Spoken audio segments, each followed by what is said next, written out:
you. Thank you. Senator Smith. Thank you, Madam Chair and Ranking Member Burr, and thank you so much to our panelists for being with us today. So I just want to start by highlighting that we have made major steps forward in getting Americans vaccinated.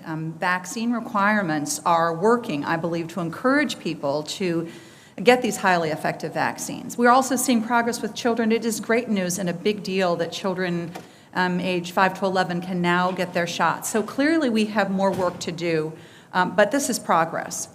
So I'd like to spend my time focusing on the trajectory of this pandemic and what normal is going to look like going forward.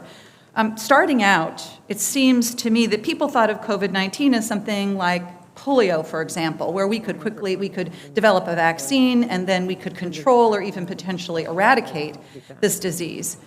Now it seems that COVID-19 will be more like an influenza, an infection that will recur for the foreseeable future, though hopefully with less and less severity. So Dr. Fauci and Dr. Walensky, can you help us understand how we should be thinking about the path of this pandemic over the next couple of years? Dr. Fauci, understanding that we don't have crystal balls and this is an unpredictable virus, what do you think the next 6 months to 2 years are going to look like? And do you expect that COVID is going to become more endemic and less pandemic as we move forward? And what does this mean for how people are going to be living their lives? So let me just put a very brief perspective of it, Senator. When you think about pandemics, you're in the pandemic phase, and then you have a deceleration phase, then you have a control phase, then hopefully you'll have elimination, and maybe eradication. I think eradication is out. We've only eradicated one virus in history for humans, and that's smallpox.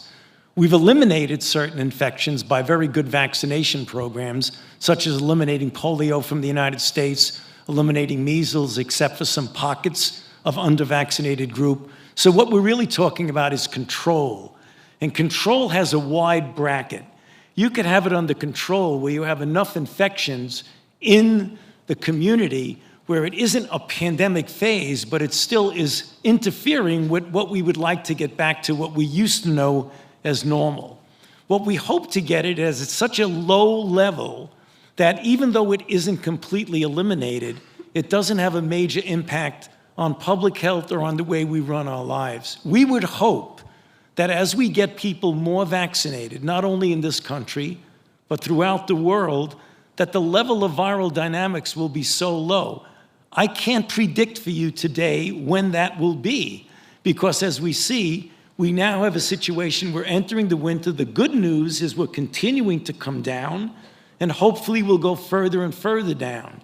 But what happens globally will impact us. So if we get more people vaccinated globally, and more people vaccinated now, hopefully within a reasonable period of time, we will get to that point where it might occasionally be up and down in the background, but it won't dominate us the way it's doing right now.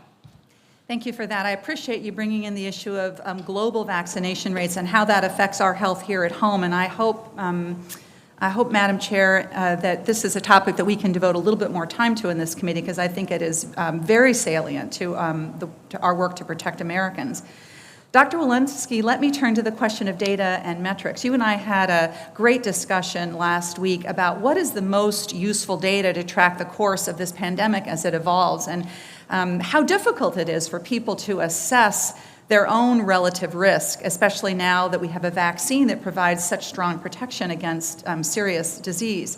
So, Dr. Walensky, in this phase of the pandemic, what are the best metrics for us to pay attention to? For example, should we be paying more or less attention to positivity rates, case rates, or should we be paying more attention to breakthrough infections that cause serious illness and hospitalization, more like we track influenza outbreaks, for example? Yeah, thank you for that question and for that conversation earlier this week. We've been thinking a lot about what an endemic phase looks like and with the data that we're needed to collect during that phase. Certainly right now we are collecting data on cases, hospitalizations, deaths. We know that not all of our case data is 100% because not every rapid test is being reported.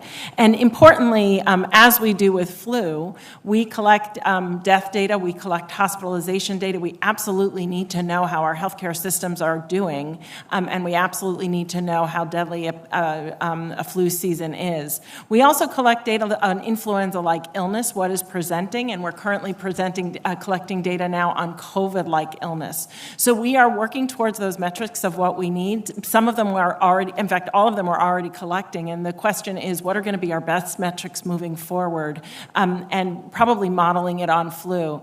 The other metric that I think is critically important is vaccination rates, and one thing that we haven't really touched on just in this conversation, but we are absolutely working on and doing much better is our race and ethnicity data, our equity data, because if we are not following how we are doing in these communities with racial and ethnic minorities, we are not going to understand the impact of this pandemic on all of the communities in this nation. We've actively worked on making sure that those are up to speed as well. Thank you.